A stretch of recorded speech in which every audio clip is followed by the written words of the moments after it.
নমস্কার বন্ধুরা, শুভ সকাল। এখন 9টার মতন বাজে। তো আমরা চলে এলাম তোমাদের কিছু প্রশ্নের উত্তর দিতে।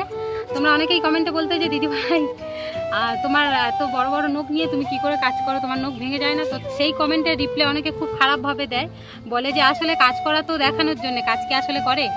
ক্যামেরা অন করে কাজ করে। তো তাদের জন্য আজকে সকালবেলা আমি ভাবলাম একটা উত্তর দিয়েই দিই।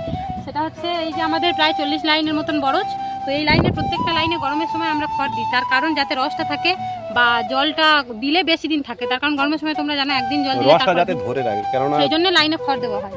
ডাইরেক্ট সাজা যদি রোদ পড়ে তাহলে তোমার রসটা টেনে নেবে, এই জন্য দেওয়া হয়। তো আর এখন এই গরম চলে গেছে, এখন বর্ষা, সেই জন্য এখন এই লাইন থেকে প্রত্যেকটা লাইন থেকে খড় সরাতে হচ্ছে, ঘাস বাছতে হচ্ছে, তারপরে এখানে যত চারা আছে ছোট ছোট চারা সেগুলো কেটে ফেলতে হচ্ছে।